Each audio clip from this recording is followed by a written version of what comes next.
Hey everybody, this is the Sliders Review, and since it's Women's History Month, I'm here today to talk to you about Agent Carter Season 1. Agent Carter was a very good show on ABC.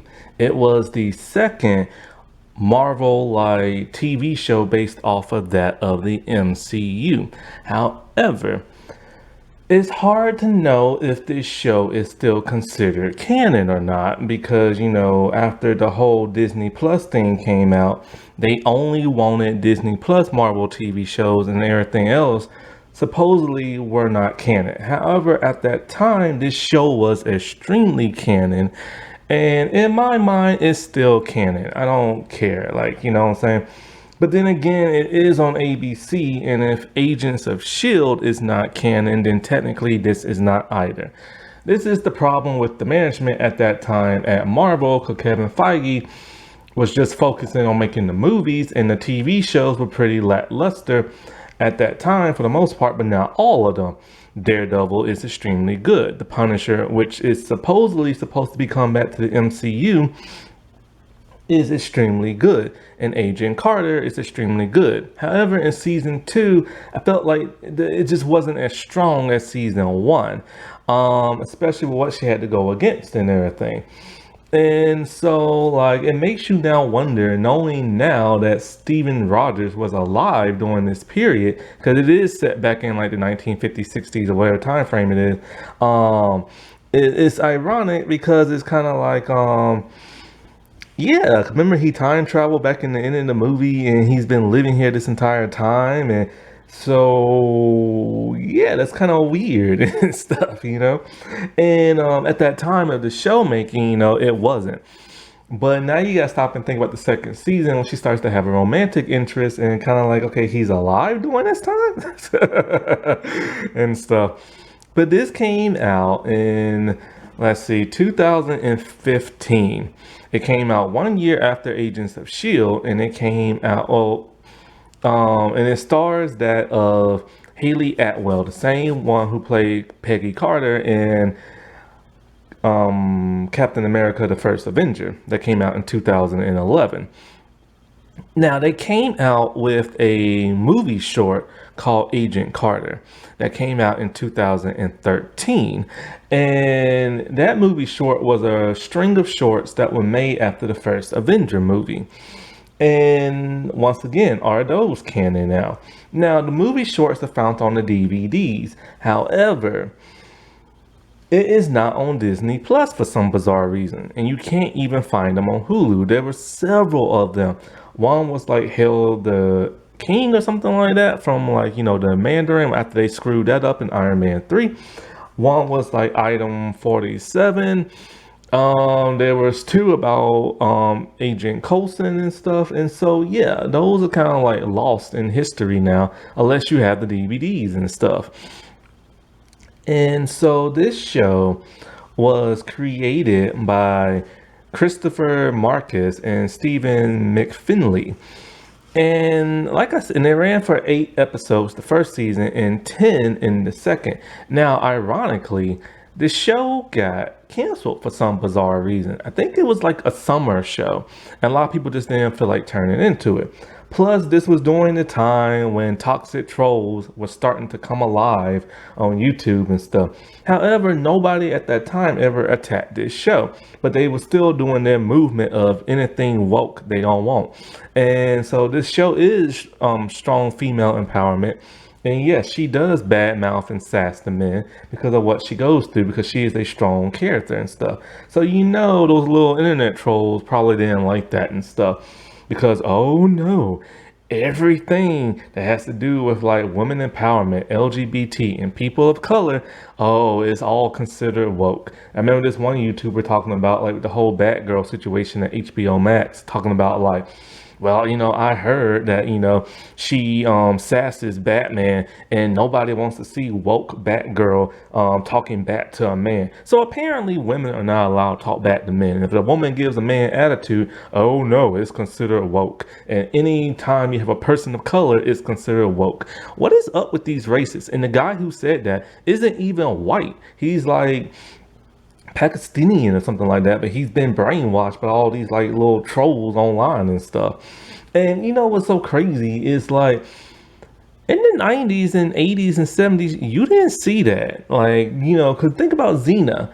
She was strong, she was a woman, and she talked back to men, and she beat men up, but nobody called that woke. But if Xena was made today, they would call that woke. Same thing with Dark Angel with Max. Max was strong, tough woman who talked back to everybody, especially men, and now this would be considered woke. What about Eliza Maza from Gargoyles and everything? Oh no, she would be considered woke because she's mixed with Native American and black, and she was a strong woman and everything. She talked back to Xanatos and stuff. And it's just like, y'all need to stop, man. Like, seriously. We get it. All you love is big, muscular, sweaty white men. That is your fantasy. That what makes you happy in life. And when you don't see a big, strong, muscular, like white man to like, you know, get you up in everything, and you see like a person of color or LGBT or like a strong woman, it makes your shillelagh shrink by 2 inches. Oh no. And so people need to get over themselves, man. But back to this show. Where did I stop off after talking about her? Yeah, it got canceled and everything, and people were very shocked and baffled by that because people actually enjoyed this show, and but ABC canceled it and stuff. Maybe the second season just wasn't as good, like I said before, as like the first. And it's weird because Agents of Shield lasted forever, and ABC wanted to cancel that, but Disney wouldn't allow them.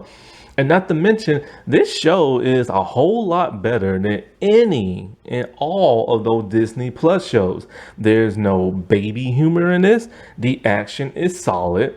The story is compelling and seem realistic from that of the time period is in that of a movie. It's a spy movie. I mean, it's a spy TV show. And, you know, it's a whole lot better than Moon Knight, Miss Marvel. It's a little bit on par of that of Falcon and the Winter Soldier, but it's still better in terms of storytelling because it doesn't really waver away from the narrative and stuff. And WandaVision, as fun as that was, like it was still just better than that, and it made a whole lot of sense. And they didn't really keep you in suspense of the mystery. Like, yeah, there is a mystery and there is a twist, but with 8 episodes, they get right to it and stuff, you know. And I haven't seen none of the other like it was better than Hawkeye, but I haven't seen none of the other Disney Plus Marvel series and stuff because I finally cut off my Disney Plus. Thank God, I don't have to waste money thinking months passing by. Like, hey, like I'm not watching nothing until something actually comes out and stuff. And so, like, yeah. I really love the atmosphere this show had. It was set back in the old days. The way they set up certain scenes really made you feel like you was back in that time period. Like there's even a scene where like, you know, you see how TV were back in that day because there was no TV. You just had like, you know, radio. Oh, you had radio and TV, but mostly you just had radio. And you saw how like a television series or radio series, I should say, was presented on the radio. You know, people making the sound effect noises, people saying their lines, and they had one of Agent Carter and Captain America, which really pisses her off because her life was not depicted that way. She was depicted as a damsel in distress, and she's anything from that. And so, like, there's a scene that was choreographed very beautifully. Like she's fighting one of the bad guys in real life. And as that's happening, it cuts to that of the radio people telling their own story and version of it. I just like the way it's done. It was done creatively. And Marvel Disney is not creative no more. And it's really sad. The humor was very mature in everything. And it wasn't that slapstick, crazy Marvel humor that we all see and everything. It was done right. It was done like a realistically TV show. And, you know, I give them props. Like, this is so much better than a lot of the Marvel crap that comes out.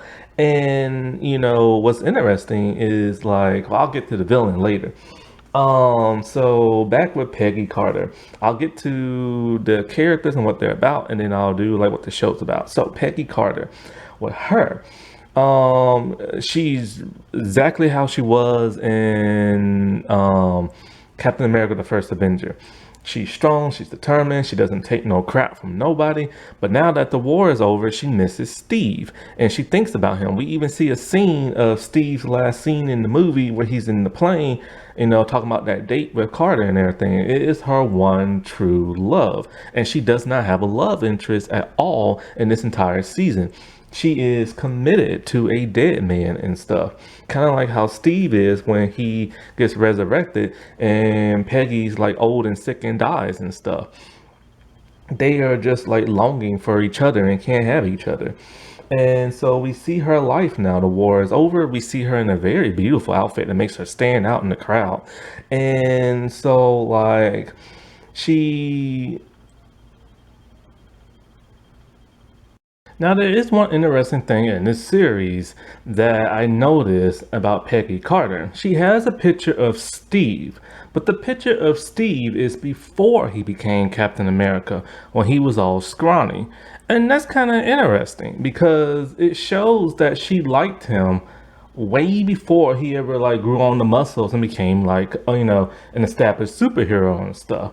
She liked him. He was just an ordinary man being brave and stuff, and that's really nice. I like that and stuff. Because there were times in the movie it would be you get like a bit confused because like that time he jumped on like the bomb, I think, when he was scrawny, I think that like, she took an interest in that, like with her facial expression. But then the moment he gets his muscular body, she turns into like a typical like, oh my God, like type girl where she's just like gushing on him like internally and stuff. And then like her eyes are just like, oh my God. And then she kind of like touches like his chest a little bit for like comedic moment.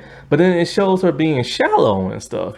But it's nice to see that this show shows that like, she liked him way before he got the muscles and stuff. Still works for the SSR and everything. She's kind of like a detective FBI type agent and stuff. Now, it moonlight as like a switchboard operating system for the phone company and stuff, which is really clever. So, like the agents, they go in through like, the front door of the telephone company. They hit the secret like lever and then they go into like the headquarters and stuff.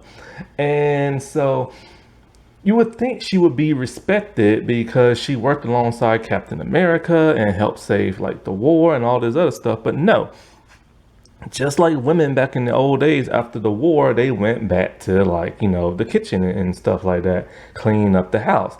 And what do they have her do?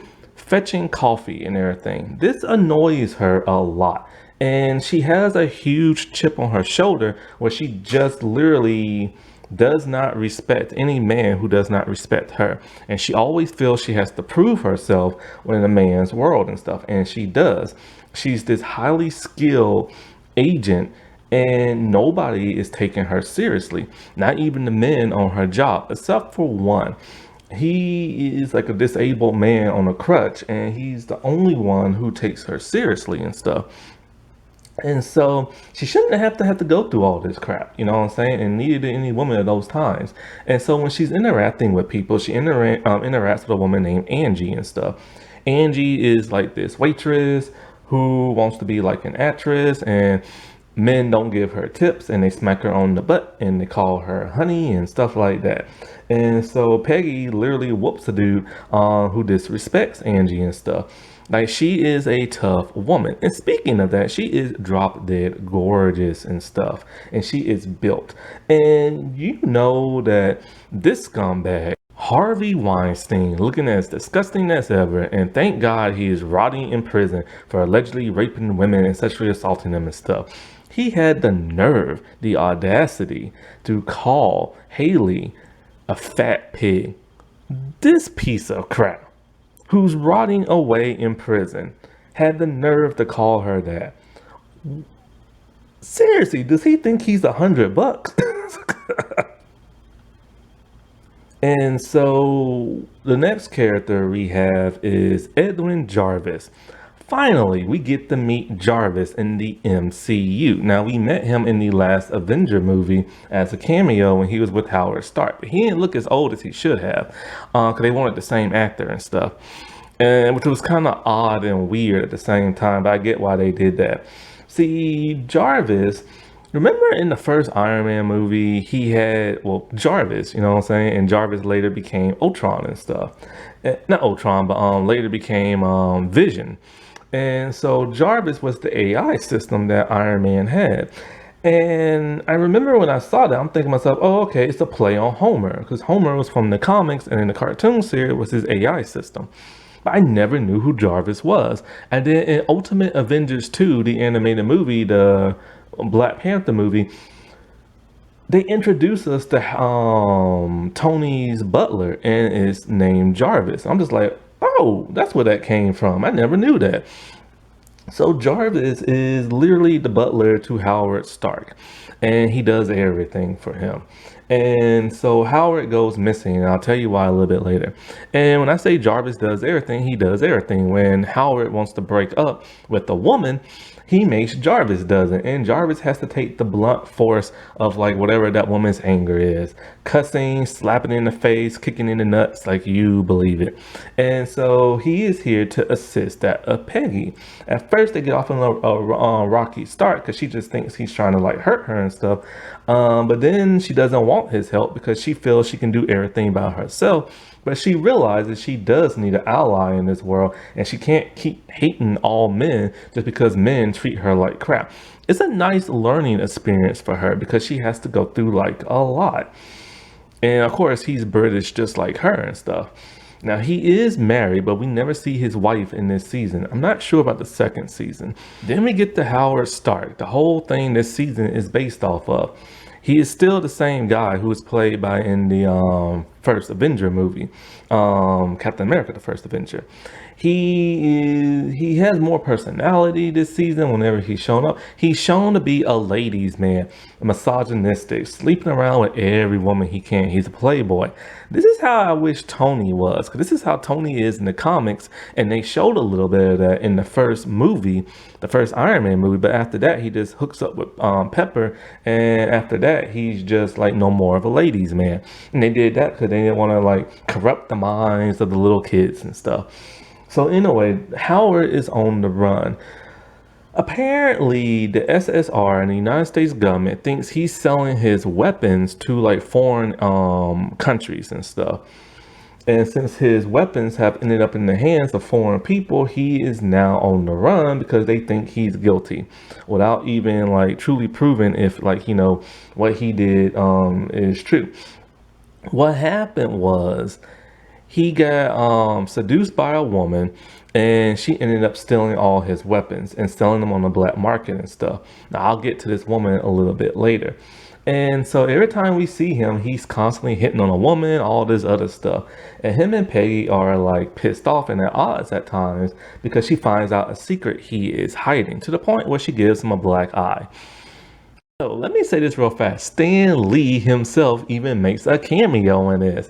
And it's one of those classic Stan Lee cameos. And it's just when I saw it, I was like, oh man, that just brings me back, man, to Stan Lee. And how fun it was to see him in the MCU and all he did for Marvel Comics.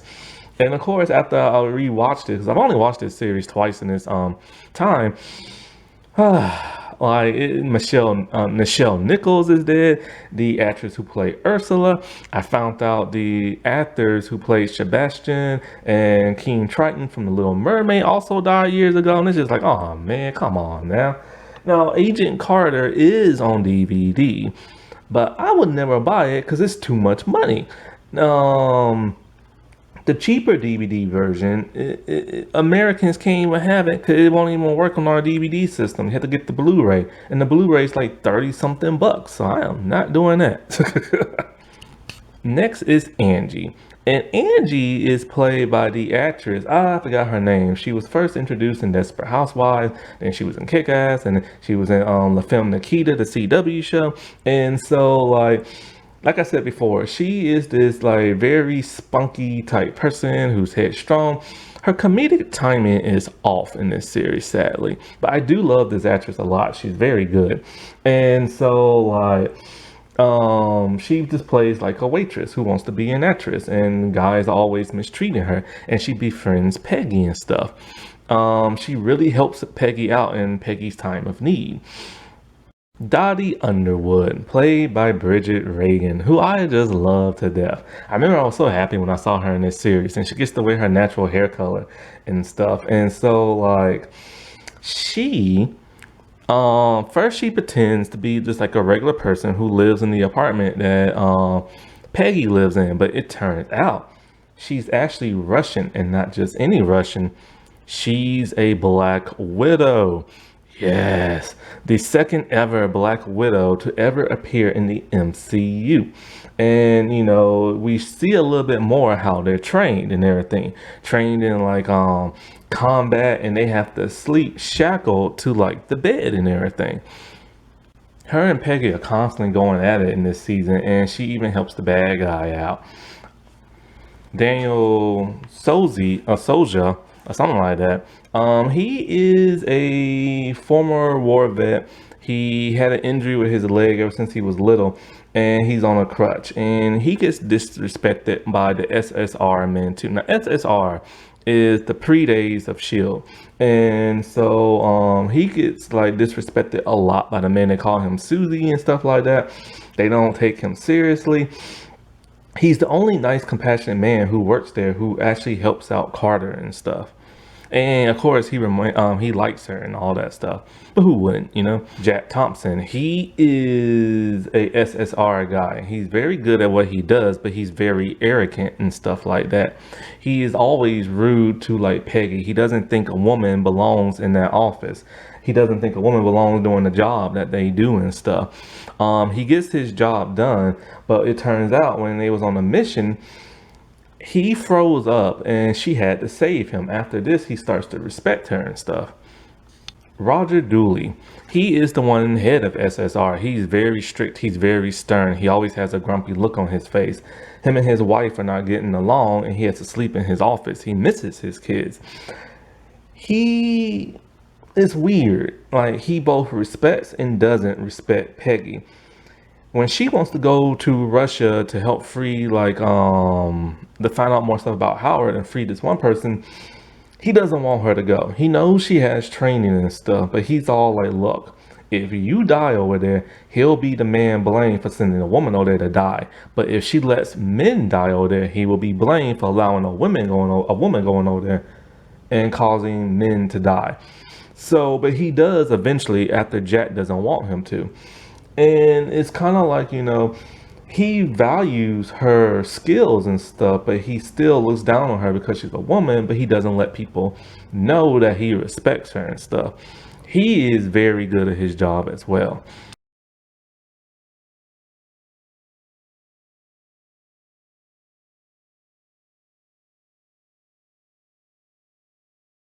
This is going to be hard to say. Ray Kinnorth, something like that. He is the doctor in charge and our villain of the show. He's very similar to Zemo and Captain America Civil War. Like, literally, those two are like identical in what they do. So the show starts off with the whole scene from Captain America, the First Avenger. And so we see Peggy walking through the streets and she going to her job and being disrespected by men. Word is that Howard Stark is selling weapons to foreigners and stuff. So everybody is looking for him. And then all of a sudden, she meets Jarvis, who she mistakes for like a bad guy and beats him up. And then she meets Howard. So he tells her, he's innocent and everything. And so he doesn't know how his weapons got stolen, but they did. And everything in the vault got stolen. He calls them his babies. He tells her these weapons are so dangerous, they could literally destroy the world and everything. Because, Stark Industries used to make weapons and stuff back then. So she's going to work as a double agent and a little bit like a mole and everything in the SSR to try to help him out because he is a good friend of hers and he helps Steve out and he's a good friend of Steve. And she'll do anything for that, So when she's at the SSR and she's being debriefed and everything, they said like, they need to talk to this one guy who works at like a casino type thing, a club, and they don't want her to go because of course she's a woman and all this other stuff. She takes a good look at the dossier and everything, and then she goes undercover. One thing I like about this is that in the first two episodes, which are my favorite, she disguises herself. She's like this blonde bombshell, and she goes there. She has like the lipstick that makes people like go to sleep and stuff like that. So she's doing her thing, and so she talks to the guy, but he kisses her without her permission, and then he falls asleep because of the lipstick. So after doing what she has to do and everything, it leads her to one clue to another. And of course, SSR agents are going there, but she quickly has to like get out. Then in the like next time, she disguises herself as a scientist, and so she has to like find out where these weapons are getting shipped and all this other stuff. Well, with the help of Jarvis and everything, it leads her to like this one man. Every fight scene is thrilling and she whoops every man, but there are people on her trail. There are people working for bad organizations that want these weapons and stuff. In a way, her and Jarvis are able to get their hands on them. This one type of weapon is literally like a tiny nuke or a tiny reactor and stuff. It will literally blow up like, and leave a crater inside like, the earth and stuff. And so they have to be like extremely careful how they handle it and everything. And with Jarvis' help and everything, she's able to do that. So one clue, just like I said, leads to another, and one bad guy leads to another. And these bad guys are interesting. They have the scar on their throat, and they will not talk, but they have like a little voice maker. Every time a villain is going after her, they end up dead somehow. Somebody is like knocking them off so they won't like spill and everything. But one of them is managed to get into SSR custody. Also, I love the technology in this. It's old school technology made to look like modern day. Like they literally make like a computer that has like instant chat and everything. The way they do it, and it's so clever. And so like, as good as she is in disguises and stuff, she tends to slip up. She has visible scars on her shoulder from when she got shot. And when they took the pictures of the blonde bombshell in the club, they got her shoulder. So the SSR are trying to look for this blonde bombshell, but they don't see her face because she's always turning her back to the cameras. But they get her shoulder. So this causes Daniel to start investigating. And he suspects, for some bizarre reason, it might be Peggy and stuff because of the way she keeps acting and stuff. She's good at what she does, but she is very sloppy. Like I said, when she went after this one bad guy, she literally beat him up and then disguised her face. And so he got a good look at her and stuff.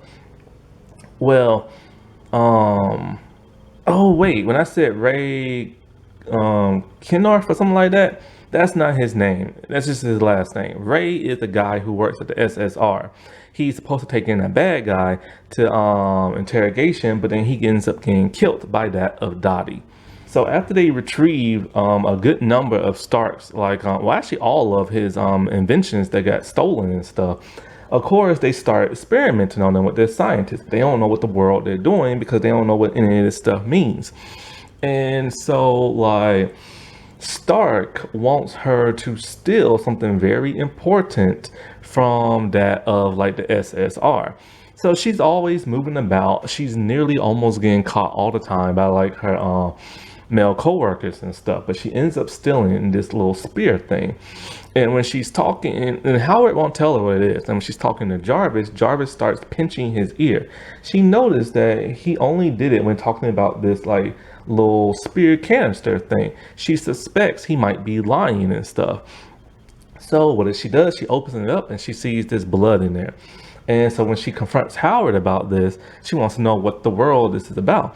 And he tells her it's Steve Rogers' blood. He kept a sample of it. In fact, he had 9 vials of it. The SSR, or the government I should say, had 8 and they misused it. This is later revealed in Falcon and the Winter Soldier, what they did with those vials and stuff. And what other, like, foreign governments did with it. They made their own super soldiers and stuff. We found that out in Winter Soldier, the movie. We found that out in Falcon and the Winter Soldier. So some of those vials did survive, and they made other super soldiers and stuff. So that's why I think this show is still canon and everything. So she's upset, and she punches the crap out of Stark, because she wants to know, why did you keep his blood and blah blah blah blah and stuff like that. And he said he used it for like medical research to cure things like cancer and all this other stuff. But of course, the blood got misused by government agents, even that in the U.S. and all this other stuff. So now she's back to not trusting men. She no longer trusts Howard. She no longer trusts Jarvis, because he knew as well. And so Jarvis really has to like rebuild his trust with her, because she really wants nothing to do with him.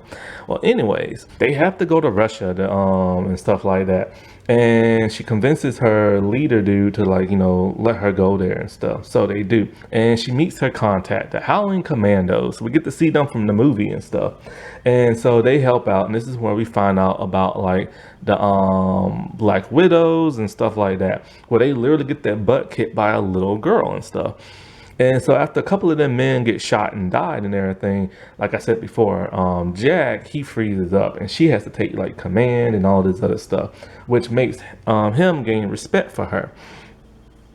So by this time, Daniel is still investigating, and when he interrogates one of the bad guys who is still alive, he tells her that, this dark-haired, like, British woman, like, whooped on him and stuff like that. So he knows it can only be one person. And so while in Russia, they rescue this scientist man who's, like, taken prisoner by the bad guys. Laferdin or something like that, they call him. This is Dr. God, I can't say his name. Kininoff or something like that. And so they give him, like, amnesty over there in America and all this stuff, so he can like restart a life, because apparently they was using him for experiments and blah blah stuff like that. And so while he's in America, he's being good at first, and then we start seeing him hypnotize people with his ring. He knows how to hypnotize people with his voice and using his ring to distract people. And then he makes people do whatever bad stuff he wants. One of the people he hypnotizes is Dolly and everything. And another agent. He causes this other agent to die. Now, he's very good at Morse code. And as Dottie is setting up her thing across the street from the SSR building, he's touching, like, the window board and doing Morse code and all this other stuff. And one of the people he wants killed is Peggy Carter. So Dottie is now sent on a mission to now kill what's-his-face, after she killed every other bad guy who was trying to get their hands on the weapons and stuff. So her and Peggy are constantly fighting and everything like that, and she kisses her with this type of poison lipstick. And by this time, the SSR is on to Peggy and everything. So when Peggy is like on the run and everything, she hides in like outside the window, and that's when Angie like helps save her, but it's too late because they get her anyway. And so they think she's helping Howard Stark and everything, which technically she is and stuff. So her and like, Jarvis, they're like in major trouble now. It turns out the evil doctor, he wants midnight oil, which is something Howard created that killed a bunch of people over in another country during a war. And so apparently it was supposed to help men stay up and give them stimulants, but it causes people to get angry and kill folks and stuff. So his brother was one of those people who died from it, and he wants revenge on Howard. Now I will say it's a little bit of a weak story, a weak villain, you know what I'm saying? It's kind of like, oh, that's what he wants and everything. So it's one of those Marvel problems they have with villains, and he's very much like Zemo. He turns the SSR against like one another. He can brainwash people. His motive isn't really that big. It's just more personal and stuff. So I kind of hate that. So after like escaping and everything like that, him and Dottie, cause he gets caught as well. Him and Dottie, they go with the midnight oil and they use it on like a movie theater, and those people kill each other. Dolly he hypnotizes him to put on a vest that Howard created. This vest is very toxic. It's basically like a bomb that heats up and everything with nuclear power type stuff. And so you can't take it off and they don't know how. So he sacrifices himself, but he tells Peggy, you know, you get this guy and everything, and tell his family he loves them. He jumps out of a window and he explodes. So Howard is now captured by the doctor and Dottie. It turns out Dottie was the woman who stole all the inventions and stuff. Howard does not remember her, even though they fooled around and stuff. And of course, she just smacks him around a couple of times to where he finally remembers her. So the doctor hypnotizes Howard and he wants him to unleash Midnight Oil in New York and stuff. Oh no, not New York. Someplace else. Yeah, New York, I think. And so like Peggy and the agents, they're trying to stop Howard, but Jarvis is the only one who knows how to fly a plane. He's forced to shoot Howard down, but doesn't want to. So Peggy is beating up on Dottie, and she supposedly kills her, but she doesn't die. She lives until the next season. And then so the doctor is taken into custody because he tries to brainwash Daniel, but Daniel ends up knocking him out because he put like earplugs in his ear. And so Peggy is able to get on the communication system, talk to Howard, and snap him out of it. So now Jarvis doesn't have to shoot him down. Peggy is praised a hero, but the guys, of course, take all the glory and everything. And Daniel is upset about this. And she said, you know, it doesn't matter who takes like the credit, just as long as the bad guys are stopped and everything like that. And so we don't know what she's going to do after that, but she sticks with the SSR. And so she dumps Steve's blood out in like the water and stuff. She even keeps a picture of him when he was scrawny. See, it's not about the muscles and what he did, because she's always loved him ever since he was a scrawny little dude. And that's so like touching and stuff, you know. And so while this was a really good series, I think the villains lacked, especially in the second season. See, this Marvel just has a villain problem all around. While this villain is good and everything, he's just not that compelling. He's very much like Zemo. And in credit, Zola meets him. And of course, this is what starts up the Winter Soldier program and stuff. Happy Women's History Month, everybody. All right, I'll talk to you later. Bye.